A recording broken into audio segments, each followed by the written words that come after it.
This is Grace Notes. I'm Alan Button, and our guest today is Sherron Deal.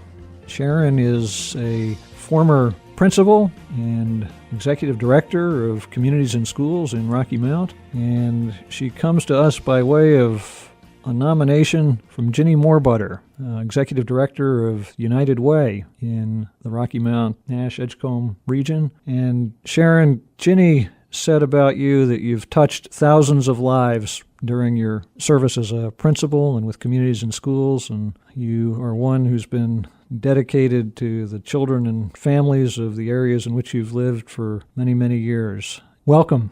Thank you. I'm delighted to be here, and I'm just very humbled by that nomination.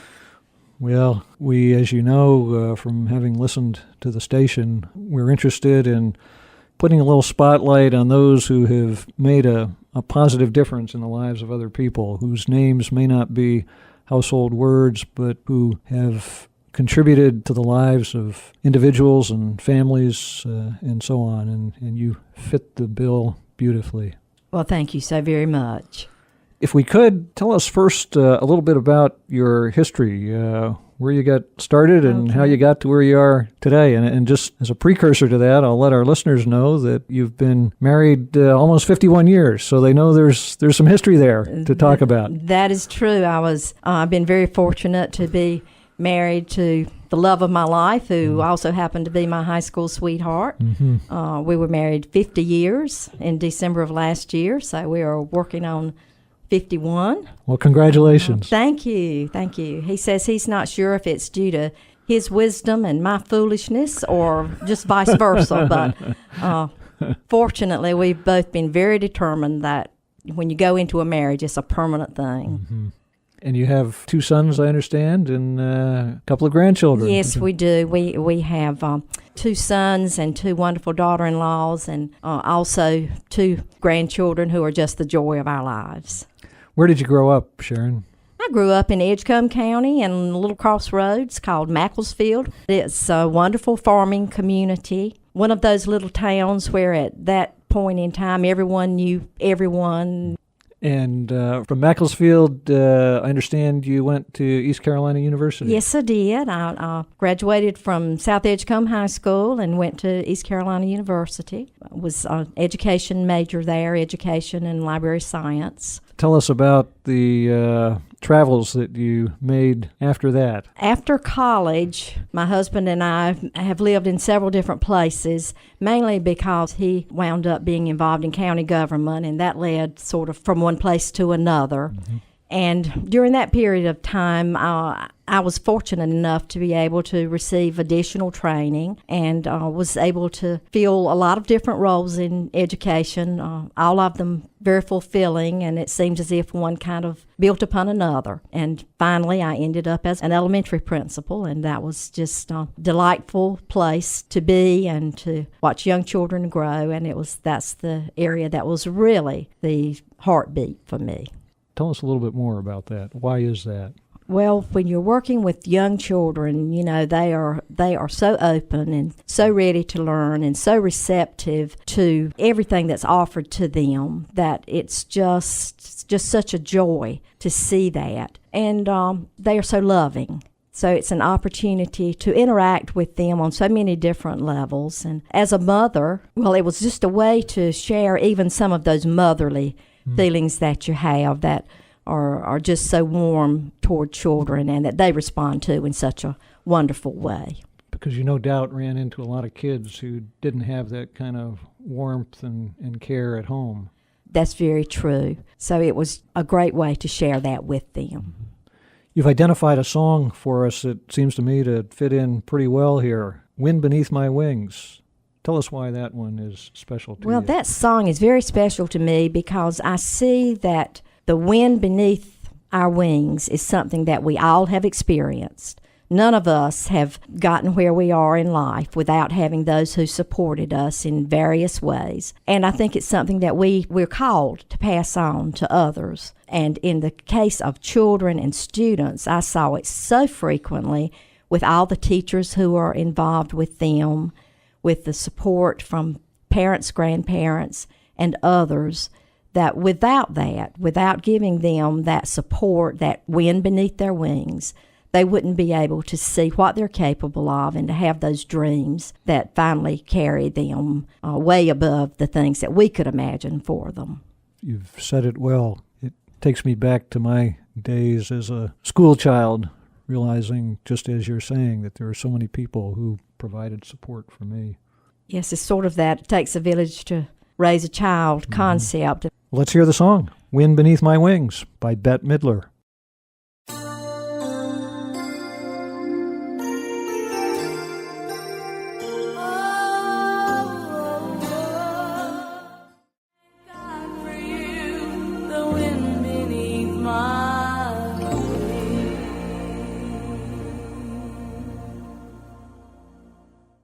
That was Wind Beneath My Wings by Bette Midler.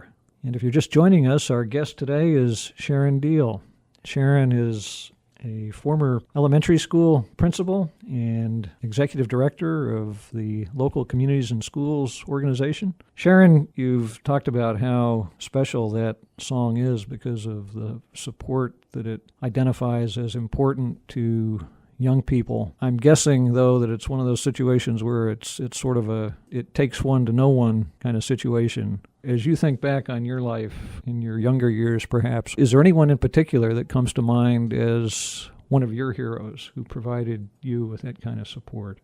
I really had many. I had family members who were always encouraging, who were always there to cheer me on. And I went to a very small high school, and there was one very special teacher there that inspired me and inspired many others. Who was that? Her name was Mrs. Annie Phillips. She was an English teacher. Everyone just looked forward to getting to be in her class. She was very dramatic. She brought literature to life. She even made it fun to diagram sentences. She was indeed someone special. She was very special. She inspired me to the point that I became an English teacher. So she is the person that I've always thought back on that was the role model that I would like to be, the kind of teacher that I would like to be, that, she had strong standards. She expected everyone to do their very best, and she was just thrilled when we were all successful. When you retired from the public school system, I gather it was not easy for you to leave school kids behind. You, not too long thereafter, got heavily involved with Communities and Schools. Is that right? That's very true. First as program coordinator? That's correct. And then executive First director? First as program coordinator, working really closely with the schools as far as the services that we provided for the students. For our listeners who may not be entirely familiar with Communities and Schools, tell us briefly, if you would, what it's about, what Communities and Schools does. Okay, it's a community-based organization that provides services for students in the schools. Normally, it is for those students that have some particular need that the school might not be as equipped to deal with as the community is. So it's providing wraparound services for students beyond the classroom. Teachers and mentors are brought in to provide additional support for students within the school setting, particularly to provide role models from the community so that those students realize there are people beyond the school setting and beyond their home setting that really care about them and want to see them be successful. And one of the main goals of Communities in Schools is being sure that all students graduate and that they are then prepared to go on to further training, whether it's a 2-year or 4-year school or technical school. High school is not the final stopping point for them. And I think it's important to know that being a member of Communities in Schools, being a student in the program, is voluntary. And there are certain criteria that students must meet. They have to maintain successful academic grades. They have to maintain good behavior. They have to do community service themselves. What you are talking about implies that there is real need out there for many kids, and it's a reflection of the very challenging circumstances that so many kids grow up in, and many, frankly, are unable to break free of that, or for one reason or another choose not to. You said it's voluntary, for example. It is voluntary. And this next song that you've identified, it's entitled What a Wonderful World. And as I say, implicit in much of what you're saying, you're looking at the positive side, I suppose. And of course, that's what Louis Armstrong is doing in this song. What is it about this song that rings true for you, that makes this world wonderful? Well, quite honestly, Alan, it's not always a wonderful world. It's not always a wonderful world for children who are growing up in poverty. And we see that. It's rampant. In Edgecombe County, 40% of children of school age live below the poverty line. In Nash County, it's approximately 30% of those students. So they don't necessarily see a wonderful world in the place that they come from. Therefore, it is up to those of us in the community, those of us who are working with them, to help them to see that there is a wonderful world out there, that we have to work hard for it. So when I think of the wonderful world, I think of that hope that we all need and that these young people especially need in order to be able to have a vision of themselves going beyond the circumstances that they may be involved in at the present time. So as much as anything, I suppose, it's aspirational in its focus, or at least that's a potential understanding Yes, of it is. You said earlier, you mentioned the importance of relationships, and there's a verse in this song that always gets my attention every time I hear it. Its focus being on relationships. I see friends shaking hands, saying, "How do you do?" They're really saying, "I love you." As a guy, I think maybe I can relate to that maybe a little better than women. I don't know. Guys, tend to be not quite as expressive in terms of their affection and so on. And isn't it true that when we shake hands, oftentimes it really is saying, "I really care about you. I really do love you." It certainly is. It really is. Whether it's a hug, a handshake, that human touch is, I think, the most important thing that we can share with each other. Let's hear the song, "What a Wonderful World" by Louis Armstrong.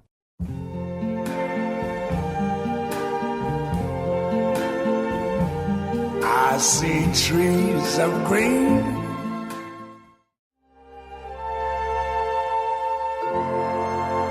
oh yeah. That was "What a Wonderful World" by Louis Armstrong. If you're just joining us, this is Grace Notes. I'm Alan Button. Our guest today is Sherron Deal. Sherron, you've talked a lot about mentorship and relationships and role models. Are there examples in your communities and schools setting or in your time as a principal that you can think of where some child was especially influenced by a mentor other than yourself? Yes, there are many examples of that.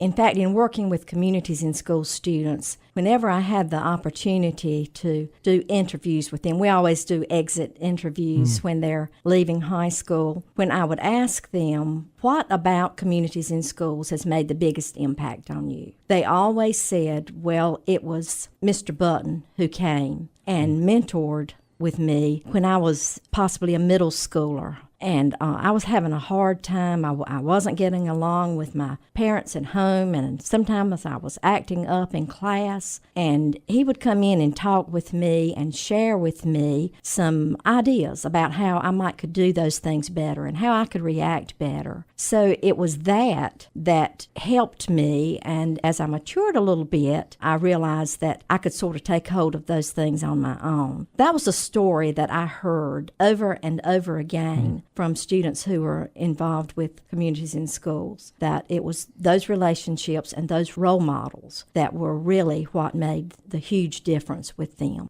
You've obviously got a lot of experience in observing and encouraging and providing support to those kinds of relationships. Do you have any advice or recommendations that you might offer to those who are challenged or inspired by your account as to what they could do if they want to make a difference, maybe just a little difference?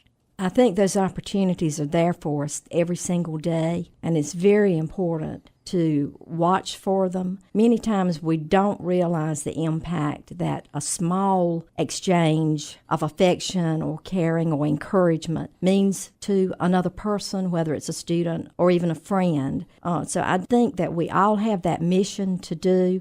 It may not seem like it's a huge, overwhelming kind of a role, but when we look back on it, many times we see how small steps have come together to really be the foundation of a larger mission that has had an impact on other people's lives. But I would just say to everyone to continue to be involved, look for those opportunities in the community. There are so many opportunities for volunteering. In your churches, there are so many opportunities for volunteering. And just being those special people for young people to look up to. Speaking of churches, I gather that your work and your volunteering has really flowed out of a heart of faith personally. Is that fair? That's very fair. Yes, it is. I really feel that we all have missions, and it's a matter of being open to accepting those missions. And once we've been called to do something, it is such an honor that we've been called to fulfill that role that it becomes a joy, and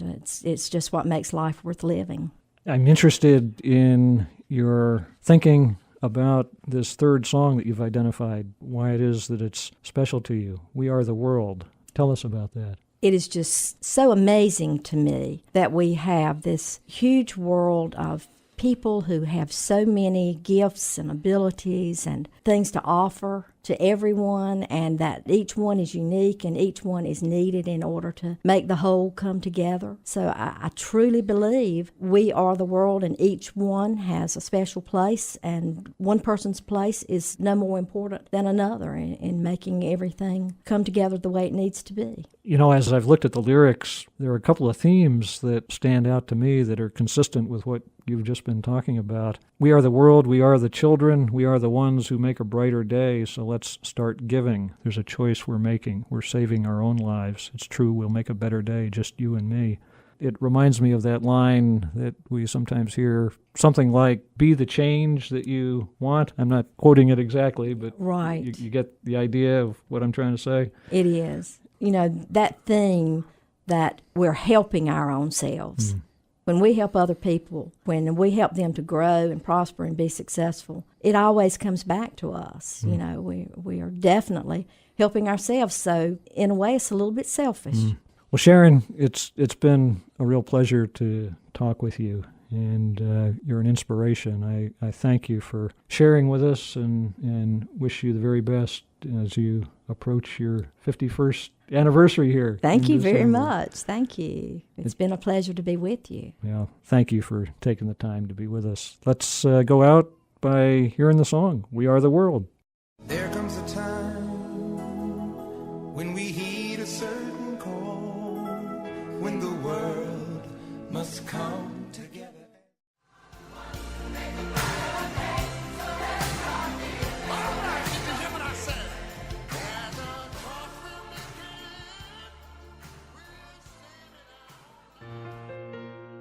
You've been listening to Grace Notes, a special program here on Life 103.1 featuring people who may be relatively unknown, but who meet life's challenges in ways that brighten the lives of those around them. Our producer is Christina Dolan. I'm Alan Button, and we invite you to join all of us here at the station again next Friday at 5:30 for Grace Notes on Life 103.1.